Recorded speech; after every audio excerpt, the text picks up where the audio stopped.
The road, a frayed ribbon of asphalt, narrowed as I journeyed, shrinking from the world until it became a mere rumor of passage through the ancient, whispering pines.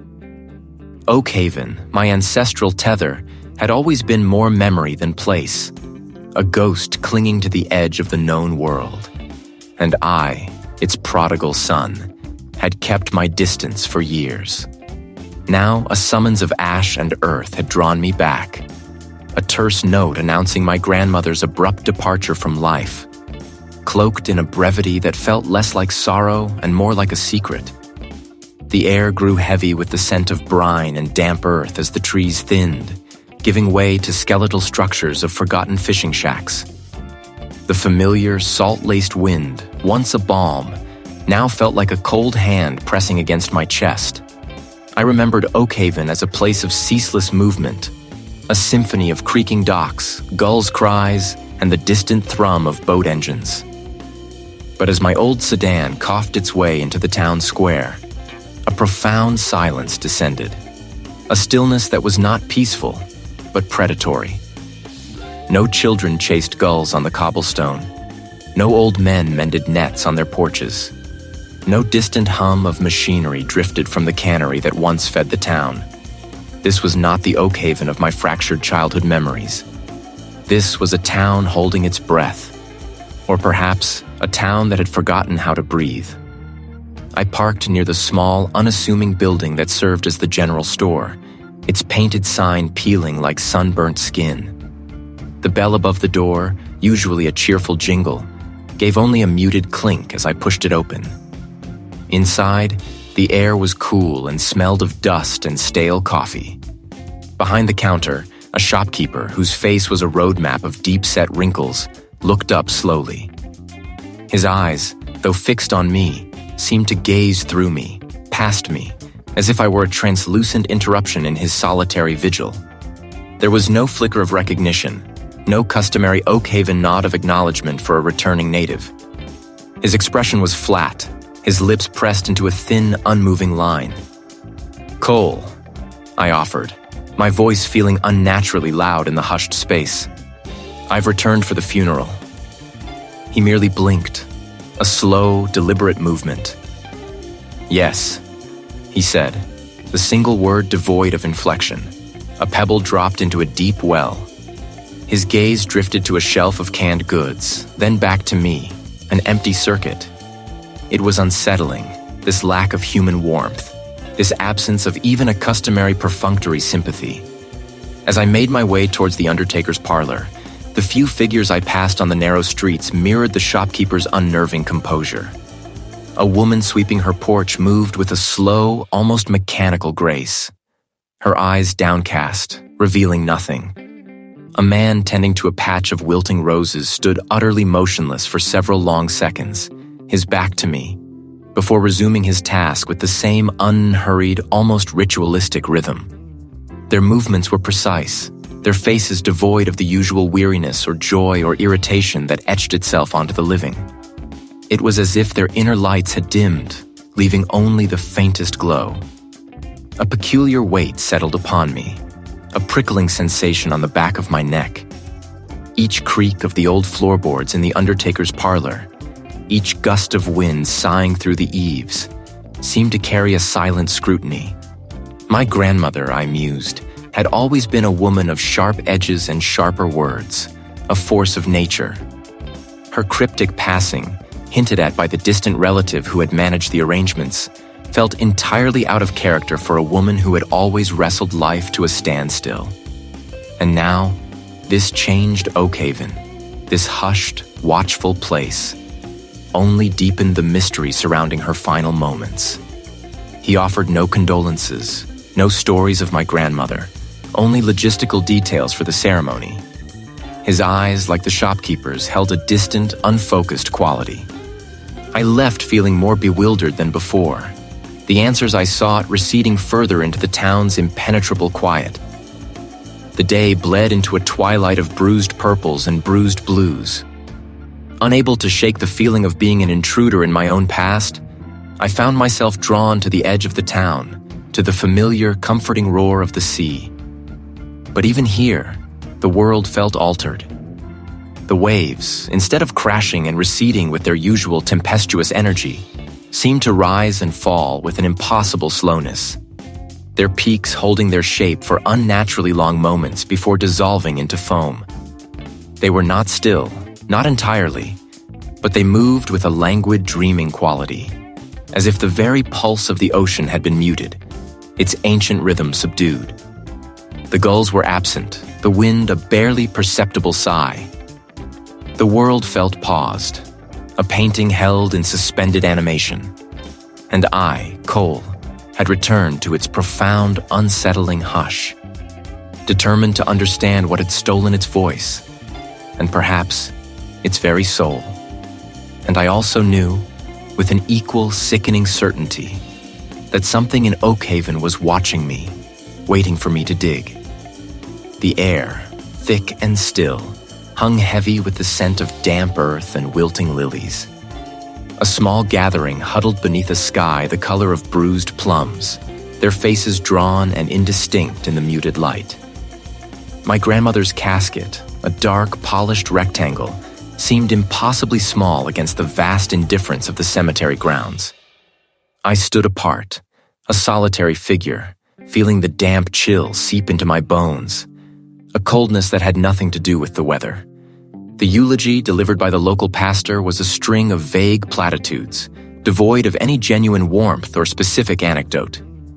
It spoke of a life lived, of quiet dignity, but offered no glimpse into the vibrant, sometimes volatile woman I remembered. It was as if the speaker was reciting from a generic script, a common eulogy for an uncommon woman. I watched the faces of the mourners, searching for a flicker of shared grief, a knowing glance, but found only a uniform placidity. Their eyes, when they met mine, held a shallow recognition, like glancing at a reflection in murky water. After the earth had swallowed her and the last prayer had been mumbled into the fading light, I moved among them.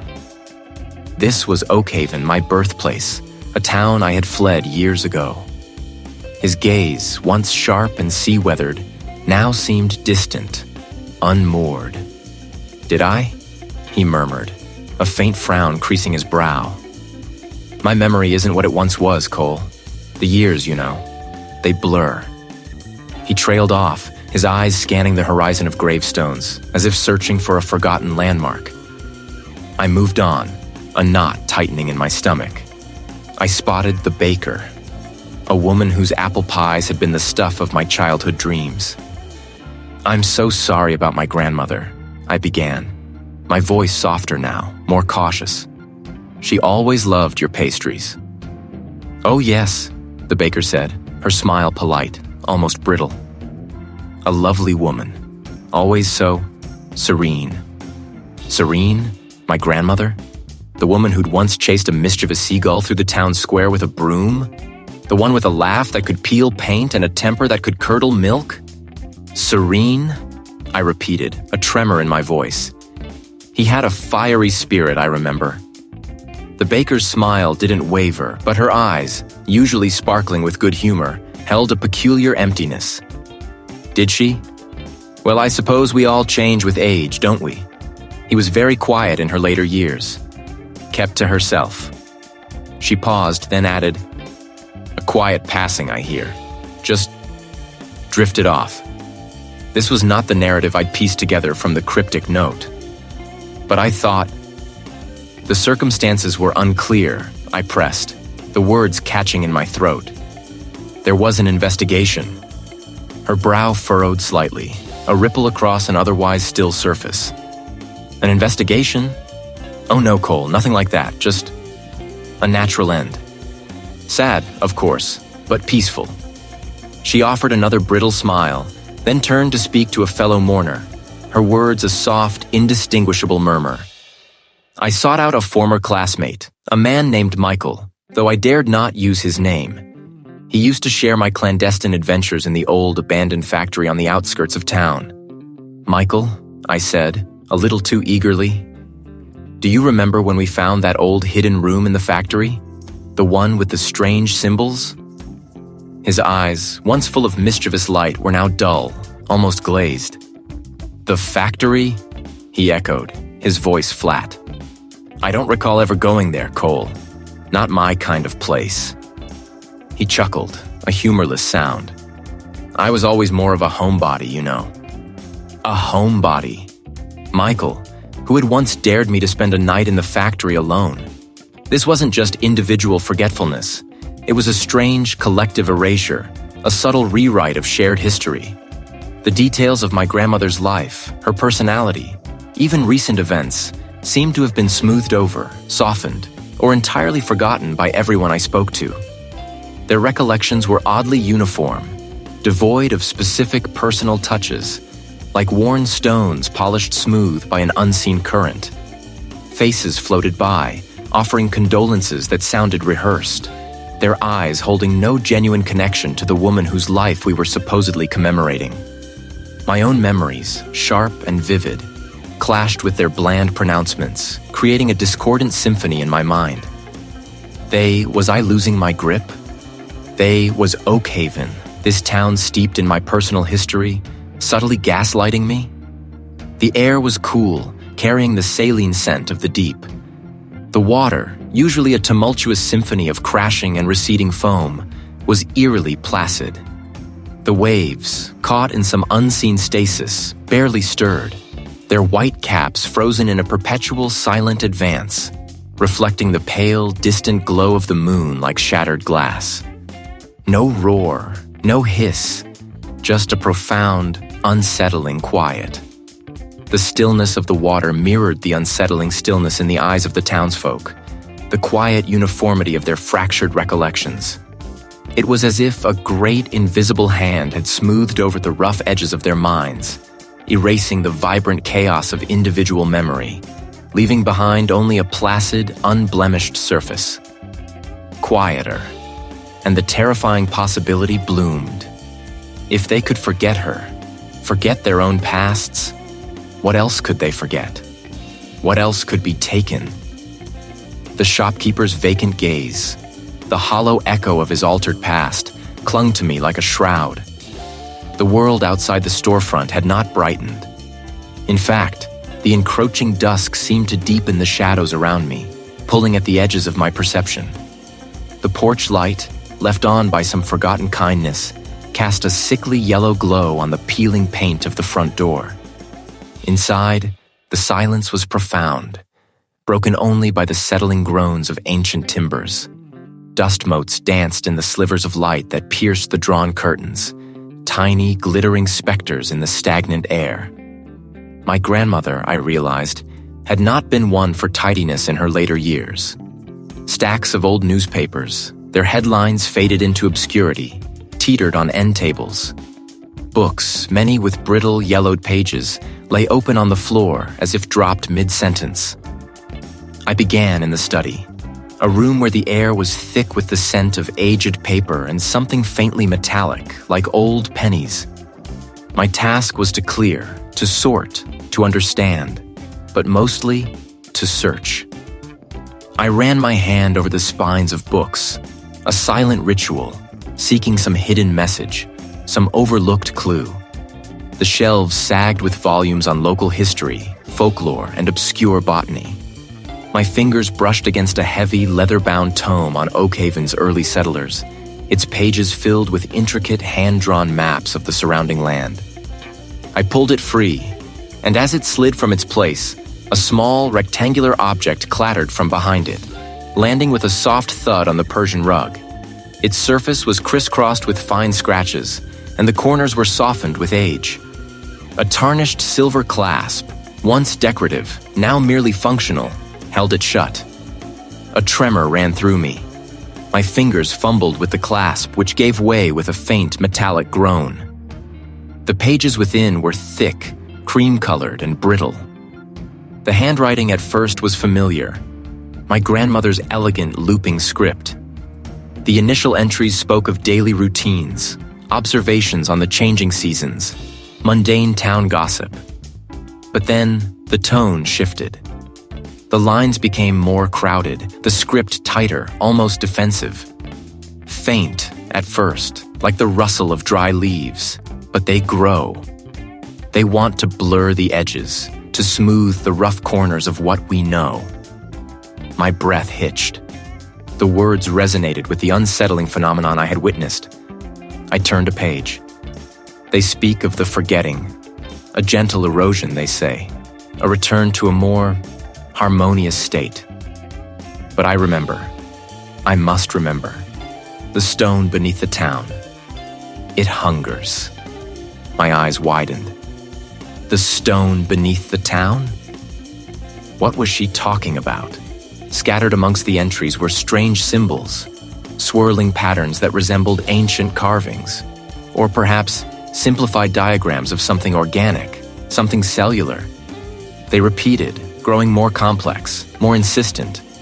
Some were almost like eyes staring out from the page. The old stories are not just stories. Our family, we were meant to be the keepers. A burden, a terrible, beautiful burden. Oakhaven was built on it, fed by it, and now it feeds on us. The journal fell open to a later page, a desperate scrawl. They are taking the memories, not just mine, but everyone's. Michael, he spoke of the dock, not the factory. They are changing the past, rewriting the very fabric of our shared existence. I hear them. They want me to forget the founding, the pact. The entity stirs. It is awake. It is hungry. It wants to be everything. It wants to erase Oakhaven from ever having been. The final entry was barely legible, a frantic tangle of words and symbols. It ended abruptly, mid-sentence. The ink smudged as if her hand had been violently pulled away. This wasn't the rambling of an old woman. This was a desperate cry for help, a terrifying validation of my own gnawing fears. My grandmother had known. He had fought, and he had lost. I clutched the journal, its worn leather suddenly feeling like a living thing against my skin, pulsing with a terrible secret. The house, once merely quiet, now felt watchful, imbued with the weight of her final struggle. I needed air. Without conscious thought, my feet carried me through the silent streets of Oakhaven, past houses where lights glowed with an artificial, unsettling cheerfulness. The air tasted of salt and something else, something ancient and untamed. The vast expanse of the ocean stretched before me, a canvas of deep, impenetrable black. But it was not the crashing, restless sea I remembered. The waves, though present, seemed to hold their shape, frozen in an impossible tableau, their crests caught in an endless silent suspension. They were there, yet not moving. A profound stillness where there should have been ceaseless motion. The forgetting, the entity beneath the town. My grandmother hadn't been delusional. He had been a prophet. And Oakhaven, my ancestral home, was not just a town. It was a cage, slowly being emptied of its very soul. And I, the last link to her desperate legacy, was now inside it. The final scrawl of my grandmother's journal entry, smudged as if torn from her grip, left a hollow echo in the quiet room. It wasn't just the ink that bled. A cold dread seeped into my bones, a chill far deeper than the evening air. The threads. A prickle crawled up my neck, a sensation of being watched, not by eyes, but by something formless, pervasive. Nothing. Only the familiar, musty smell of old paper and forgotten things. Yet the air itself felt heavy, thick with an unseen presence. It was indistinct, a murmur of voices, too many to count, too soft to decipher. I flinched, my hand instinctively reaching to touch my lobe. I dismissed it, a trick of the wind, or perhaps my own frayed nerves playing cruel games. The journal's revelations were, after all, unsettling. But then, a flicker. I snapped my head towards it, but the hallway was empty, bathed in the faint silvery light filtering through the window.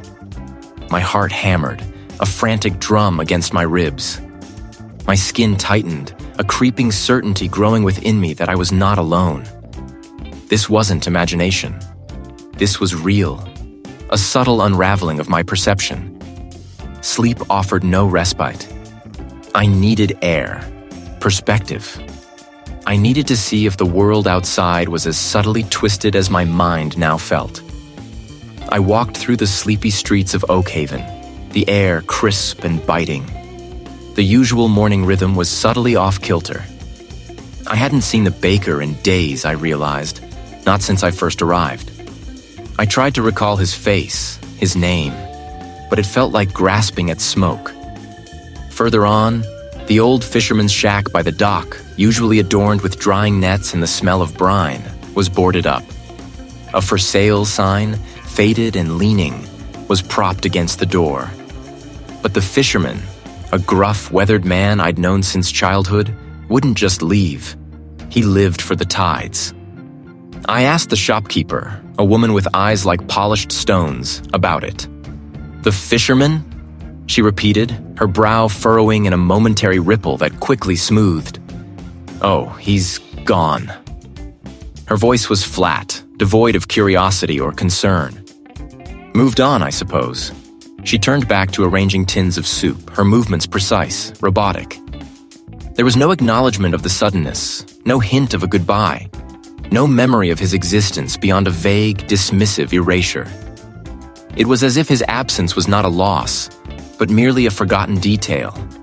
My mind raced, trying to piece together the fragments.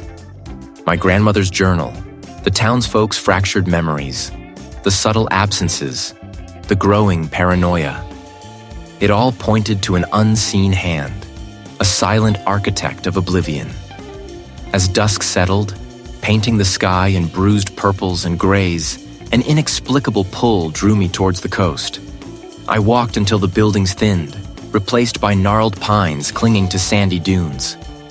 The waves, usually a restless symphony of crash and retreat, were unnaturally still. The sound was a low, resonant hum, not of water, but of something deeper, something vast and ancient. They writhed in the deeper blackness between the dunes, coalescing into vague, indistinct forms that seemed to watch me from the periphery. They spoke of emptiness, of dissolution, of threads unraveling. I felt a profound sense of exposure, as if the very air was a membrane, and I was on the wrong side of it, vulnerable to whatever lurked beneath the surface of this quiet town, beneath the unnervingly still waters. The entity, my grandmother had called it. And I, like the baker and the fisherman, was becoming another forgotten detail in its vast, silent consciousness. I dropped the journal onto the scarred wooden table, the thud resonating in the sudden, profound silence. My breath hitched. I spun around, scanning the shadowed corners of the study, the heavy curtains drawn, the gas lamp hissing softly. Nothing stirred. Yet the air itself felt thick, pregnant with an unseen presence. A silent witness to the cryptic scrawls I had just uncovered. Grandmother's final entries, fragmented and desperate, pointed to the old mill, to symbols etched deep within its forgotten stones. I snatched up the worn, leather-bound book, its pages a map to a horror I was only beginning to comprehend. The old mill. The words echoed in my mind, a beacon in the encroaching fog of Oakhaven's collective amnesia. The path to the mill was a winding ribbon of cracked asphalt and overgrown dirt, leading away from the unsettling uniformity of the town's silent houses. I walked, the journal clutched tight in my hand, my boots crunching on loose gravel, the only sound in the suffocating quiet. The ocean, usually a symphony of crashing power, lay subdued, its surface like polished obsidian, the waves reaching, then freezing, unable to complete their ancient rhythm. It felt wrong, profoundly unnatural, as if the very pulse of the world had been muted, awaiting some unseen command. Soon, the silhouette of the mill loomed against the bruised sky, a skeletal structure of weathered timber and rusted corrugated iron, a monument to a forgotten industry. Its broken windows were like vacant eyes, staring out at the desolate landscape, reflecting nothing. The wind, when it stirred, whistled through gaps in the decaying walls, a mournful, drawn-out sigh. I pushed against the heavy, splintered main door, which groaned in protest, a sound like a dying beast. I fumbled for my small flashlight, its beam cutting a weak swathe through the gloom, illuminating dust motes dancing in the stale air. The vast interior of the mill was a graveyard of machinery. Rusting gears, broken conveyor belts, and colossal grinding stones lay scattered like the bones of some ancient mechanical leviathan. Each step I took echoed unnaturally in the cavernous space, amplified and distorted, making me feel like an intruder in a place that had long been abandoned to something other than time. My gaze swept across the grime-caked walls, my heart a dull drum against my ribs. The air tasted of rust and forgotten grain, a metallic tang beneath the damp earthiness. A faint drip of water, irregular and unsettling, echoed from somewhere deeper within the structure.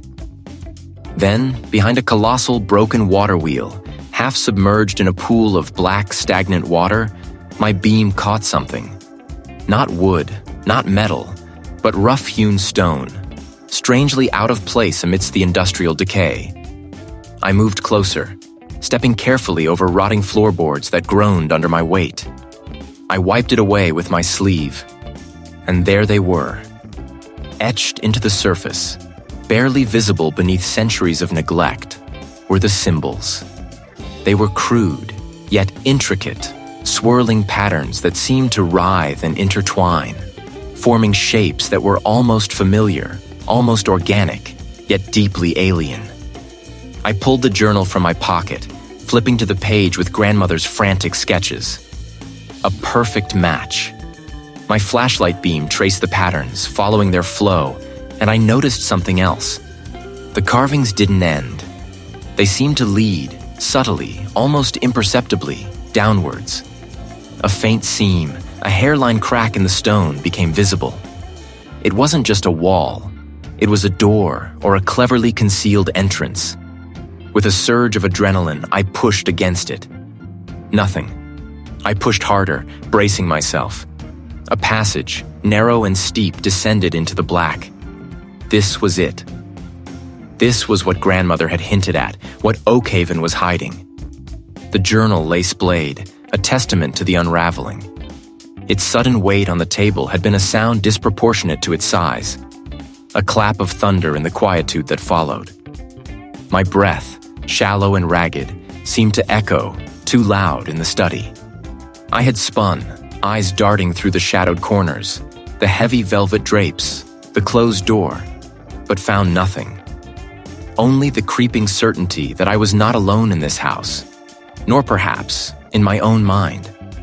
I walked to the window, drawn by an instinct for open air, for a vastness that might dilute the claustrophobia tightening its grip.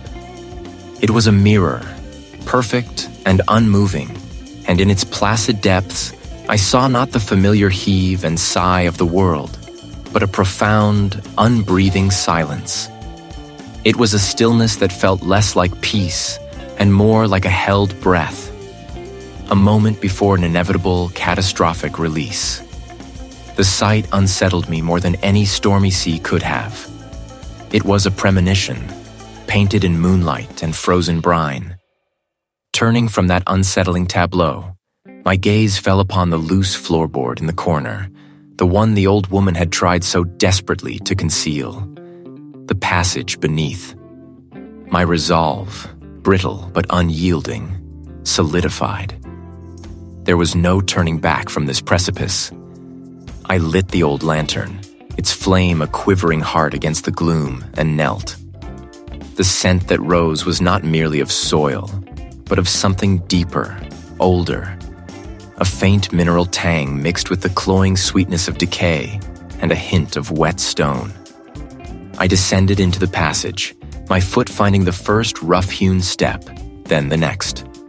The passage narrowed quickly, pressing in on me, the weight of the earth above a palpable presence. The tunnel twisted, a serpentine path carved by hands long gone, perhaps not even human. The walls began to show strange striations, patterns that seemed organic, like fossilized roots or veins. pulsing faintly with a dull, internal luminescence that the lantern's flame almost extinguished. My boots crunched on something brittle, and I aimed the light down, revealing scattered fragments of bone, small and delicate, like the remains of birds or rodents, though their shape felt subtly wrong, elongated, too sharp. Around these altars, symbols had been etched into the stone, geometric patterns interwoven with grotesque, vaguely humanoid figures, their limbs elongated, their heads featureless ovals. They seemed to writhe, frozen in silent agony or ecstasy. My light fell upon a collection of bones, not scattered fragments this time, but carefully arranged. They were clearly ancient, brittle to the touch, and imbued with a strange, almost resonant stillness. Then, the sound. A low, rhythmic thrumming, barely audible at first, like a deep pulse echoing from the earth itself. It grew steadier, more insistent, drawing me deeper into the chamber. As I rounded a jutting rock formation, the lantern beam fell upon it. An enormous organic growth, like a grotesque, engorged fungus, or a mass of muscle and sinew ripped from some titanic beast. It pulsed, a slow, viscous contraction and expansion that matched the thrumming sound, like a gargantuan heart beating beneath the earth. Its surface was a mottled gray-black, slick with a glistening film that caught the lantern light. But it was not just its size or its repulsive form that seized me. Embedded within its pulsating mass were objects, half submerged, half absorbed. These weren't merely stuck to it. They were becoming part of it, slowly being drawn into its pulsing depths, their distinct forms blurring, dissolving. It was consuming, assimilating, a feeder. The air around it was thick with that cloying, sweet decay, now mingled with a faint electric hum that vibrated against my teeth. This was it, the entity, not ethereal, not merely a whisper in the mind, but a raw, physical horror, undeniably real, undeniably present. It was here, beneath Oakhaven, a vast, hungry maw, digesting not just objects, but memories, identities, the very essence of what made things them. And it was growing. I stood frozen, the lantern shaking in my hand, its light too weak, too fragile against the monstrous, silent heartbeat of the earth. It wasn't the gaze of a single, unseen eye, but something vaster, a collective hum of attention that seemed to seep from the very walls, from the dust motes dancing in the faint light. My grandmother's journal, its pages now accusingly open, offered no comfort, only the stark evidence of her own descent into this peculiar oblivion. A chill, not of temperature, but of profound dread, feathered across my skin, raising every hair on my arms. I was no longer merely investigating a death. I was confronting a contagion of the mind, a silent erasure. I pushed away from the heavy oak desk, the scrape of the chair a harsh interruption in the pervasive stillness. My mind, usually a chaotic storm of questions, felt unnervingly clear, sharpened by a terrifying certainty. The fragmented whispers, the vacant stares of the townsfolk, the unsettling uniformity. It all pointed to something deep, something ancient, stirring beneath Oakhaven. I had to find its heart, its source, before whatever claimed my grandmother claimed me. I bypassed the main door, my instincts pulling me towards the less traveled paths, the hidden ways known only to generations of my family. A narrow, seldom-used passage led from the pantry, down a flight of rough-hewn stone steps, and out into the crisp, salt-laced air of the night. I paused there, the vastness of the sea a momentary balm against the claustrophobia of the town's secret. The stillness of the water mirrored the stillness in the town, a calm that was not peace, but an absence of life. I walked along the water's edge, my boots sinking slightly into the wet sand, heading towards the old, derelict fishing shacks that clung to the cliffs like desperate barnacles. The air grew heavy, thick with moisture and the unsettling press of the earth above. The path descended sharply, uneven underfoot, forcing me to move slowly, deliberately. It wasn't a natural sound, not dripping water, not the scuttling of unseen creatures. It was a low, resonant thrum, like a vast, slow heartbeat. And then a light, not my lanterns, but a soft, bioluminescent glow, pulsed in the distance, a faint, ethereal beacon drawing me forward. The cavern opened into a colossal chamber, its ceiling lost in the blackness, its walls slick with moisture. And there, bathed in the strange, pulsing luminescence that seemed to emanate from the very rock itself, was the gathering. Dozens of them. Townsfolk. They stood in concentric circles, their bodies perfectly still, their faces slack, eyes wide and vacant, reflecting the eerie glow like polished stones. The old fisherman, whose booming laugh had always filled the dockside, stood rigid, his gnarled hands hanging limp at his sides. Even the quiet, reclusive librarian was there, her spectacles askew, her gaze fixed on nothing. They were not speaking, yet a low, collective murmur, like the hum of a disturbed hive, filled the air. It wasn't sound from their mouths, but something deeper, a vibration I felt in my chest, in my very bones. Their expressions were not of pain or fear, but of profound, unsettling emptiness. As I watched, a shudder ran through the collective, a subtle ripple that moved from one body to the next, like wind through a field of wheat. And with that ripple, I felt it. A fleeting image, not my own. A memory of a childhood swing, the scent of fresh-baked bread, a burst of inexplicable sorrow. It was fragmented, incomplete, yet undeniably present. They were sharing, not words, but fragments of their very selves. Their memories, their emotions, their life experiences. They were being siphoned, pooled into this vast, unseen consciousness that hummed beneath us. They weren't just present, they were part of it, unknowingly feeding the entity that had awakened, slowly becoming indistinguishable cogs in its silent collective mind. Oakhaven wasn't just losing its memories, it was losing its individual souls. Then, the pull began. Join us, Cole. The thought was not spoken, but felt, a soft, insistent pressure behind my eyes. Surrender, let go. There is no need for struggle, no need for pain, only tranquility in the vastness. It promised an end to my weariness, an end to the crushing weight of my grief, an end to the terrifying isolation.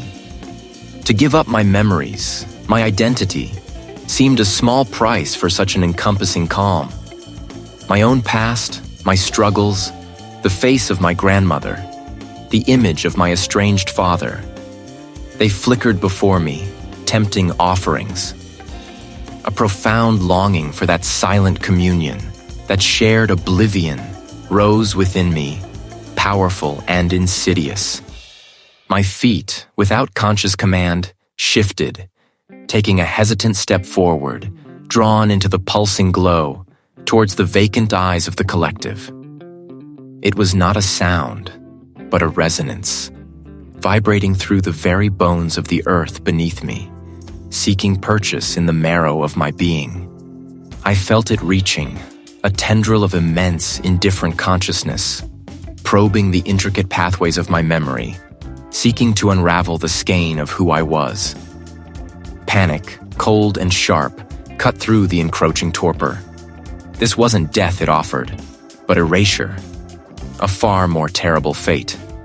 My body, leaden moments before, now surged with a desperate primal urgency. I stumbled backward, away from the shimmering, almost invisible barrier that pulsed with the collective's silent demand. I scrambled, hands scraping against rough-hewn stone, breath tearing in my lungs. The oppressive presence intensified with every retreat, a silent roar of denial. It wanted me, not as a corpse, but as an echo, a single, indistinguishable note in its endless symphony. No, not me.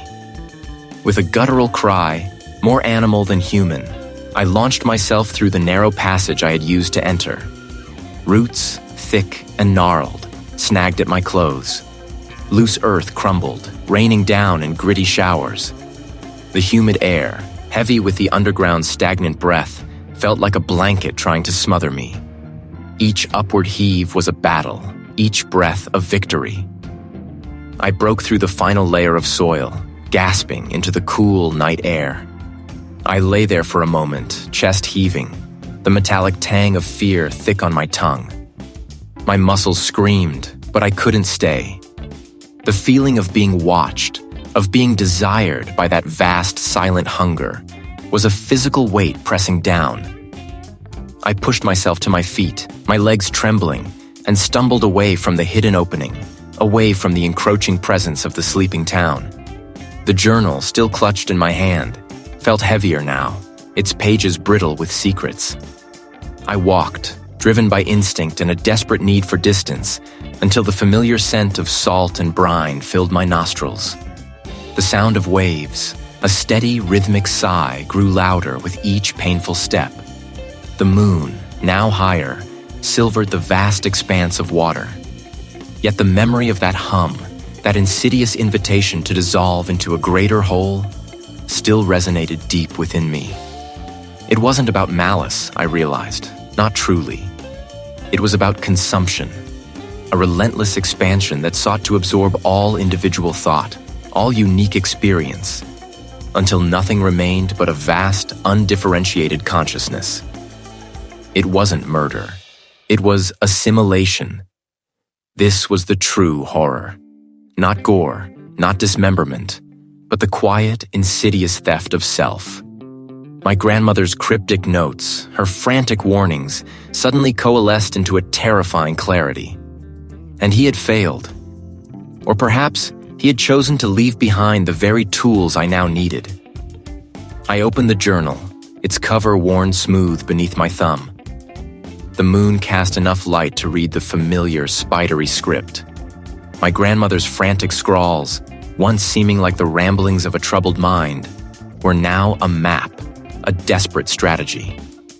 He had been charting the entity's movements, its feeding patterns, its vulnerabilities. She spoke of nodes, of anchors, of a central nexus that drew the collective memory into itself. It was reckless, dangerous, and likely suicidal. But the alternative, becoming another silent echo in that vast, hungry consciousness, was infinitely worse. I would not be absorbed. I would fight. The stationary waves before me seemed to mock my resolve, a mirror to the town's frozen memories. The hum was a dull, grinding stone against the inside of my skull, a ceaseless whisper of erasure. Each wave seemed to hold its breath, poised forever on the verge of breaking, a silent testament to the unnatural quiet that had claimed Oakhaven. The pages, filled with her precise, looping script, were my only compass in this landscape of forgotten faces. I flipped through them, my fingers tracing the frantic underlines, the marginalia that grew more desperate with each entry. He had seen it coming, felt the tendrils of the entity reaching, but even her sharp mind had struggled to articulate the horror. It feeds on the spaces between, one entry read, the gaps where a name once was, the echo of a forgotten song. To remember is to resist. This wasn't just about my grandmother's death or the town's slow fade. It was about the very essence of existence, the unique texture of individual consciousness. The entity sought to flatten it all, to render Oakhaven into a single, seamless, voiceless thought. It was a desperate race against a tide that wasn't receding, but consuming. My first stop was the general store, a place usually bustling with the mundane transactions of daily life.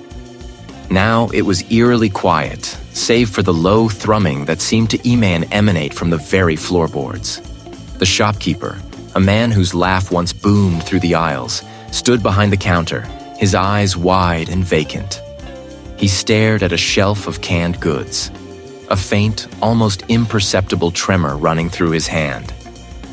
"Good evening," I said, my voice feeling impossibly loud in the hush. "Do you remember the story of the old lighthouse keeper? The one who swore he saw lights beneath the waves? The shopkeeper's gaze didn't shift from the cans. A long moment passed, thick and heavy. Then, a faint furrow appeared between his brows, a ghost of recognition. His lips parted, a soundless breath escaping. For a fraction of a second, I saw it, a flicker of the man he once was, the man who would spin yarns by the hour. But then, the light in his eyes dulled, the furrow smoothed, and the blankness returned, deeper than before. "Cans," he murmured, his voice flat, devoid of inflection. "All cans." My heart sank, a cold stone in my chest. The entity was strong here, its hold tenacious.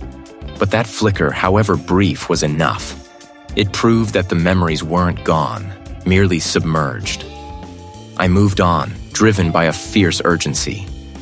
The hum intensified with each attempt I made to stir a dormant memory. It was as if the entity recognized my intention, pushing back with a subtle yet profound pressure. I visited the old fisherman who used to mend his nets by the harbor, the librarian who knew every book by heart, the baker whose hands bore the permanent dust of flour. Each encounter was a variation of the same heartbreaking tableau, a brief, tantalizing flicker of their former selves, quickly extinguished by the overwhelming silent tide of the entity. The fisherman, when I spoke of his prize catch, twitched his fingers, a phantom motion of casting a line. The librarian, when I mentioned a specific passage from a beloved novel, blinked slowly, a single tear tracing a path down her cheek before her expression went utterly still. The baker, at the mention of his grandmother's forgotten recipe, raised his hands to his nose, as if catching a scent that was no longer there, then lowered them, his face devoid of feeling. These brief glimpses, these fragmented reactions, were both a torture and a desperate hope. The memories were still there, buried deep, waiting for the right key. I knew the entity fed on the unremembered, the forgotten. The journal spoke of a counterforce, a way to make the memories too loud for the entity to absorb, to turn the act of remembering into a weapon. Where the old stone stands, the echo of 1,000 names. Bring the fragments. Speak the names. Beneath it, a single word, heavily underlined. The witness stone. The witness stone wasn't just a relic. It was a focal point, a conduit.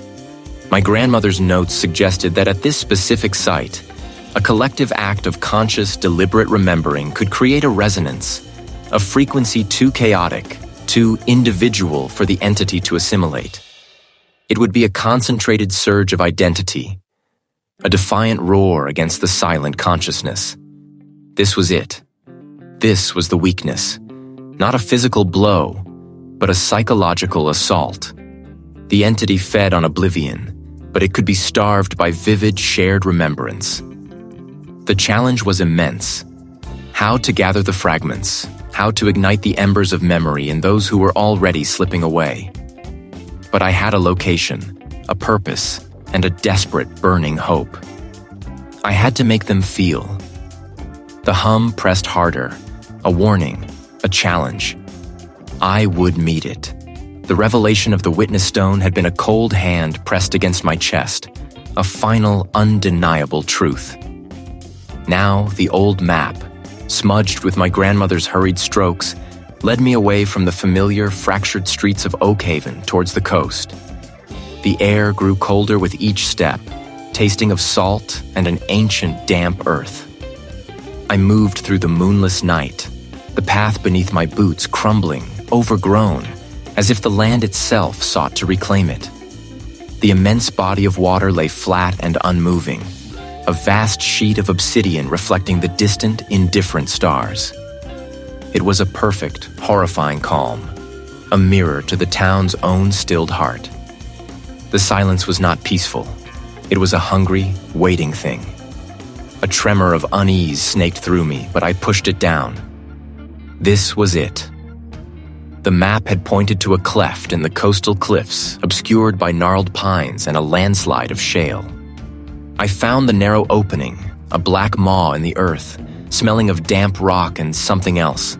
Something subtly metallic and profoundly organic. The passage descended steeply, a rough-hewn tunnel that felt less carved and more grown. The walls were slick with an unidentifiable moisture, cool to the touch.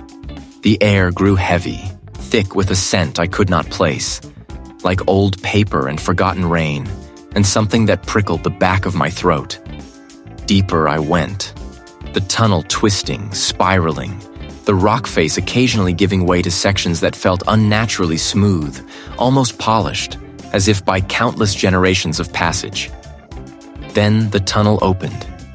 I stood on the precipice of a vast subterranean chamber, so immense my lantern could not illuminate its furthest reaches.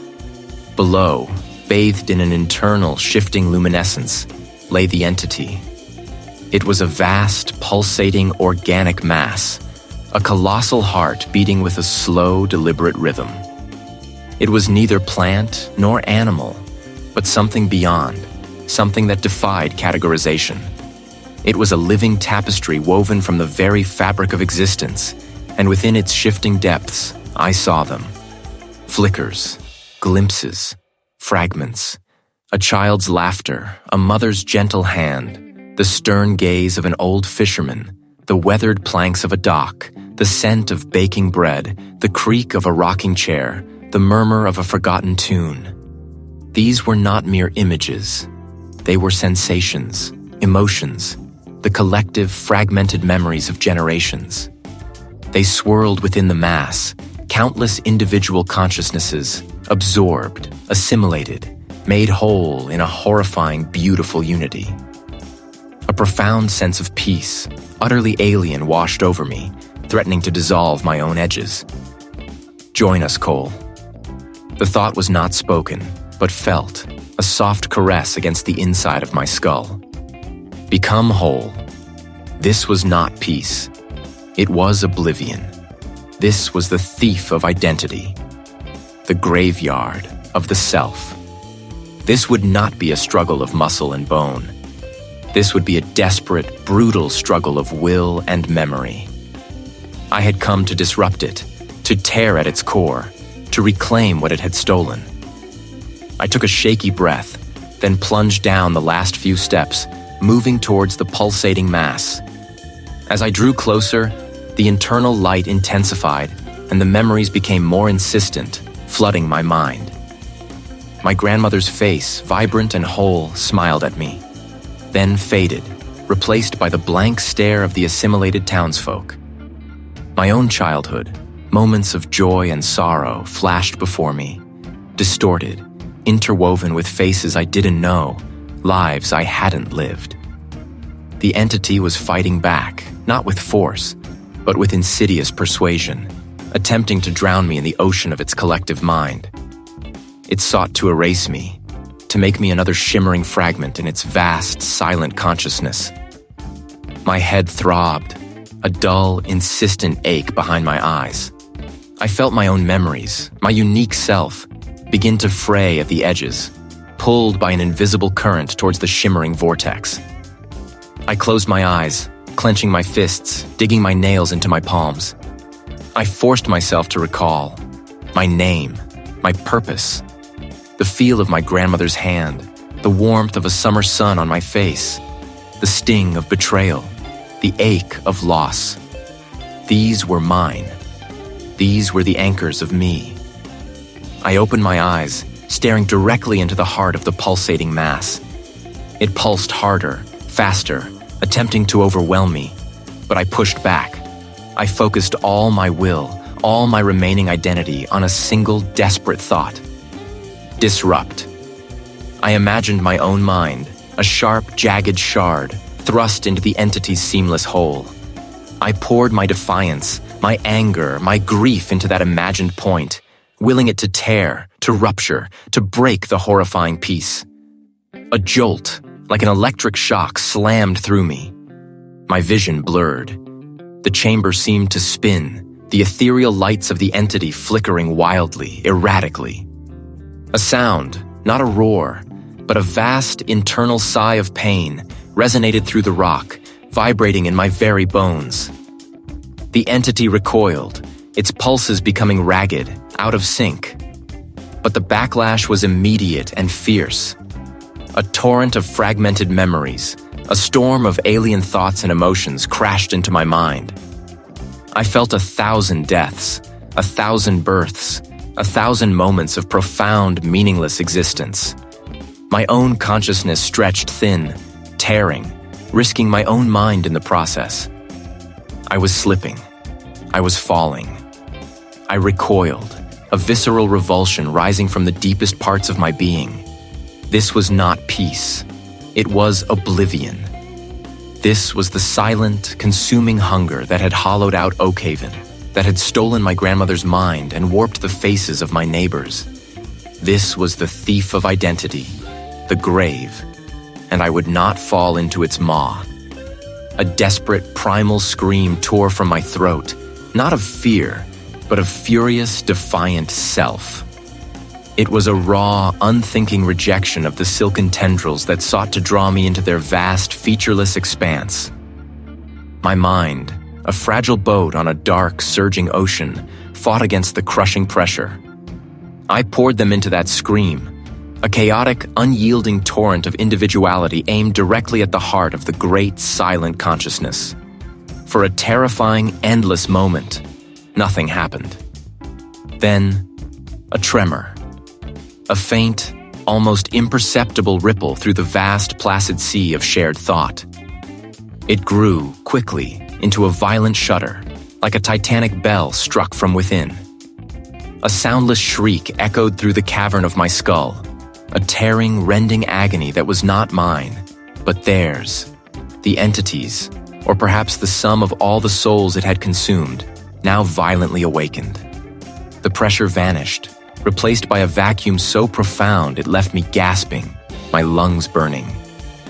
My vision blurred, then sharpened, colors seeming too bright, edges too sharp.